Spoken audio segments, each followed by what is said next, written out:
Hey guys, what is up? It's Dusty here and welcome back to another crypto video. Now, I hinted a little bit earlier today that there's a pretty crazy couple of events happening in crypto over the next couple of hours, which of course mostly has to do with the Fed speaking, or rather Jerome Powell over in the US having his monthly talk, which people seem to think of very highly. Having said that though, in this video, I'm going to be talking about a couple of other things that I think are extremely important. One of those things being this right here. Gary Gensler, resign. This is crazy. Now, I definitely want to cover this, but I want to quickly go over what's happening tomorrow that you guys all need to be made aware of, and then we can get into the crazy Gary Gensler resign story, because oh boy, is this a difficult one. Or rather exciting. I don't know what else to describe to you. All right, so what I was covering earlier is that we have all these very important dates, right? Like the FOMC, the central bank calendar / meetings. However, the majority of them don't really happen in the August-September months. And the same thing is true for right now. So we don't have any official new announcement to look forward to until like the 13th of September or so. What we do, however, have to look forward to is this specific speech coming out tomorrow at 2 p.m. by Fed Chair Jerome Powell. You can see over on the internet as well, Investors Business Dailies describes Fed Chair Powell's speech, the two words that could upend the S&P 500. 1 hour ago, Powell is not likely to tell investors what they want to hear in Jackson Hole's speech. Dollars yield rises ahead of speech by Fed's Powell. Just know that this speech is quite detrimental. A lot of people will be watching this, and even though officially most of these entities are on break, so you're not going to see many crazy updates, well, this is one of those speeches like middle of summer break, I guess, that's highly anticipated always. Even on the New York Times, stock market is in limbo as investors look to Fed's Powell for guidance. Right now, it's one of those crazier periods where people don't know whether or not to be bullish or bearish. We've seen it in the S&P, all right? A little relief rally here doing pretty amazing, but then all of a sudden a pretty steep decline again over the last couple of days, leaving people to be very confused. Obviously, anything that comes out from the Fed then could manipulate these prices significantly, and so people are looking out for it.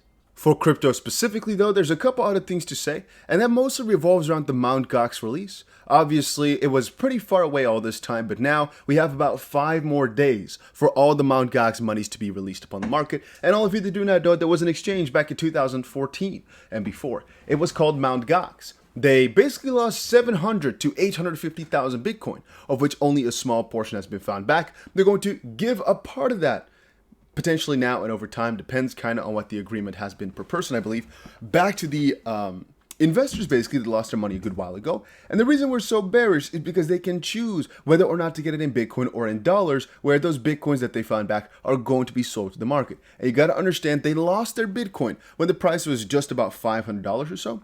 So right now, being at 22,000 or something like that, there's a very good chance that these guys are going to be selling a good portion, because why not? What do they have to lose? You might say, oh, but it's going to do so well, Bitcoin.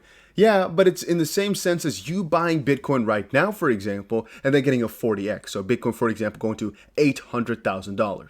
You wouldn't really judge somebody for selling at that point, right? And so I don't really judge somebody who bought Bitcoin at $500 and is selling some right now at $22,000 because he thinks that's juicy money. Having said that, this situation is very interesting. I guess one last thing is that there's a crazy Ethereum expiry tomorrow, but I already described it in my previous video, $1.27 billion. You got to watch out for that, right? We talked about some of the earnings, but none of these that come out tomorrow are interesting. There's only actually one. We have Jinko Solar, so yeah, not too special to be honest. And I guess the only thing we kind of watch for is the weekly close for the stock market, as this speech is coming as well, but not for the crypto market. So, as you guys probably know, I've covered it on multiple different occasions, right? The SEC is rather strange with their policy. Here was Gary Gensler recently saying there's no reason to give crypto a special status, which also got on Mark Cuban's nerves, who also said that the SEC is just kind of losing his mind on all of this stuff. In a recent tweet, Mark Cuban called out the SEC chair over his opinion piece in the Wall Street Journal. He claimed the opinion piece that crypto markets should not be treated differently, and Mark also says, who can we talk to get this, better? Because Gary Gensler keeps saying, come talk to us, but when people want to talk to him, he's not there, or nobody really is there. And here's Rosalind Layden, who's also kind of diving in on this piece, saying, hey, SEC, whatever you're doing right here, it ain't the right way to do it. Recession and the specter of a long, painful recovery have plunged U.S. financial markets. Securities and Exchange Commission Chairman Gary Gensler could do something about it, but he seems to not pay attention, let alone care. Instead, he doubles down on the distortions which twerked the market in the first place: opaque, inconsistent, and arbitrary policies. Policy to serve SEC insiders, not the rule of law. Gensler's SEC demands complex, bewildering disclosures on how financial assets affect the weather, develops discriminatory rules without procedure and input, and applies regulation, not by rule of law, but caprice. He rejects constitutional checks and balances, bristling at congressional oversight, which dares to question the SEC's new environmental, social, and governance orthodoxy. He weaponizes the SEC's war on crypto by claiming that every digital asset is actually probably a security, which is interesting. The SEC has not developed forthright policy on crypto. By the way, it's very freaking hot in here. Let me know, guys, where are you watching this video from? It's very freaking hot, man. Sweating like a little baby, all right? I'm not sure if babies excessively sweat. I mean, I don't excessively sweat. I'm not sure if you were wondering about that, but it's pretty hot, you know. SEC has not developed forthright policy on crypto. Congress has not instructed it to do so, and commissioners have never voted on a position. But Gensler nonetheless urges startups to come in and talk to us and get in registered. The agency's Freedom of Information Act office flippantly rejects investors' good faith requests for clarity and information, which obviously is also what Mark Cuban was kind of criticizing, saying, what do you mean? Come in and talk to us. What are you talking about? What are you talking about right there, my boy? Now, Gensler thumbs his nose at Congress and the judiciary alike. SEC lawyers refuse to comply with court orders to produce evidence on SEC's leaders' views, which are material to SEC v. Ripple Labs, because they have a $1.3 billion lawsuit going on. Magistrate Judge Ned Byrne repeatedly ordered documents from William Hinman's speech in 2018 to be sent over. Her July opinion and order blasted the agency for hypocrisy and behavior which suggests that the SEC is adopting its litigation positions to further its desired goal, and not out of a faithful allegiance to the law. Welcome to the party. The SEC's pattern of regulation by enforcement has obliterated the hope of U.S. leadership in financial innovation in crypto and opportunities for new investors. The SEC's 2-year litigation against Ripple has spooked innovators and discredited the agency in the eyes of consumers and investors, whom by law it is supposed to protect. The SEC's increasingly stupefying arguments about Ripple's digital asset XRP have departed even the broad discretion allowed by the 1933 securities regarding Howey whatever decision. Now, subsequent SEC enforcements confirm Gensler's antipathy to tokens, which goes against legal precedent and technological neutrality. In the SEC v. Library case, the agency took on a New Hampshire-based blockchain developer. Gensler's lawyers said essentially that if a person buys a token on the secondary markets for speculative purposes, then every one of those tokens is an investment contract in a company that the rest of the holders may have never heard of. Nothing else matters. Gensler, attempting to resurrect his once darling profile, offered in a Wall Street Journal op-ed that the SEC treats crypto like the rest of capital markets. Again, we were just seeing parts of that he does not want to change. And SEC that laws protect investors even with new technologies, and at its toughest, the SEC is merely regulating risky crypto lending products. His statement would be true if the SEC had a simple set of rules for all assets.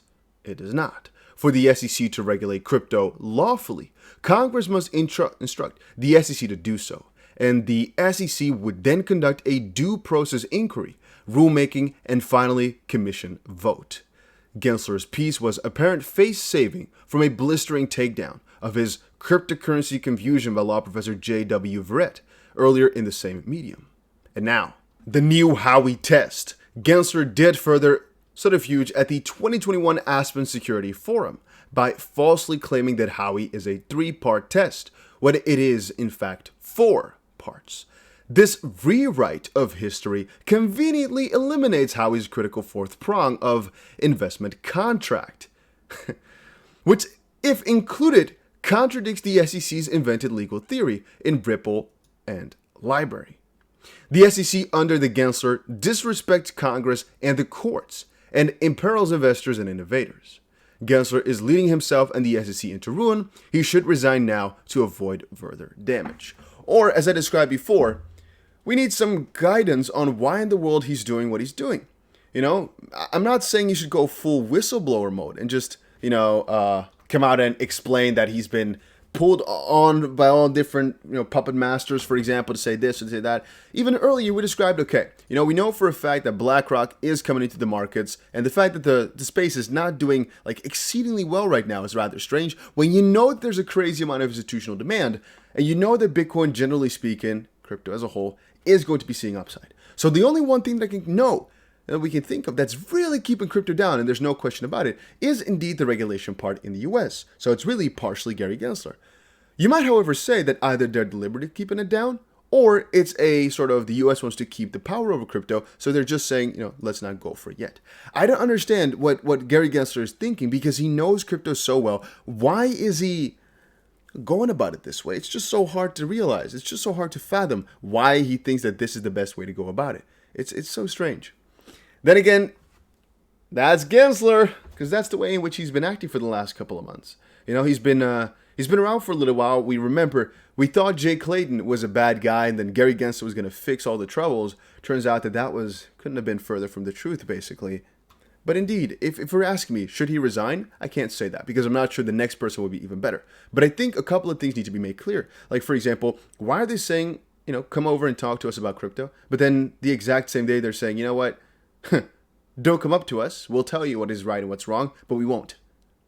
It's like we have 3 different pieces of information. None of them make sense. It's like, what exactly is the SEC thinking right there? What is their problem? And I honestly think that that's the central issue. Just the fact that nobody seems to understand exactly why the SEC is doing this, what exactly their policy is, and whether or not Gary Gensler is alone in his decision, or whether or not it's like a policy thing or something like that. All I can personally say about it is I disagree with this man, and I'd rather, give another person a try. But, again, to give critical examples, Jay Clayton was the previous chairman. He was not really good because he sued Ripple. It was him. William Himmon, for example, director of enforcement over at the SEC. Apparently, he wasn't really too good. All the other SEC little puppets, they've gotten a ton of different speeches, and only a couple of them are like, yeah, this is kind of sketch. The majority of them are like, I can't say anything about it. So will that change with another chairman, for example, on the board? Yeah, I'm not going to say so. I'm not going to say that things are going to get really better.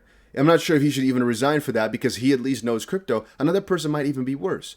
We just need some explanation as to why. And why are these FOIA requests, which, again, Freedom of Information Act requests, are done because this is information that should be available to the public. So they're trying to get that information out to the public, if people are requesting that, to make sure things are aligned.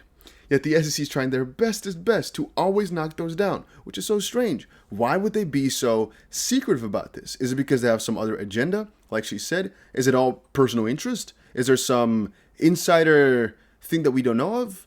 I think an investigation is quite right. And again, I don't think you should necessarily resign, but for the purpose of not getting, completely obliterated whenever an investigation comes, this might indeed be his best option. But again, they're all lawyers, so they probably know better what's best for him. Just as a thinker from an investor perspective, that this doesn't make a lot of sense. This needs to be investigated, and all we can do is just try to share these videos, and I'll keep talking about it. And hopefully, at one point, some congressmen are going to be like, "Hey, wait a minute! This guy's making too much money. He's making more money than I am with my schemes. Let's take him down, boys." But all we can say is let's hope the day will come. Let's hope the day will come. Side note, I forgot to say it at the beginning of my video, I'm hosting a $10,000 giveaway right now over on my Twitter. If you guys have not checked it out yet, make sure you check it out. The links down below. We're going to give it away in about 2 weeks from now. It's the biggest giveaway I've done to date, and I'm very, very excited to go ahead and do it. So once more, check out the link down below, and that was it for today's video. Hopefully you guys all enjoyed it. See you guys again in another crypto video later today. And make sure you press the like button if you enjoyed it, guys.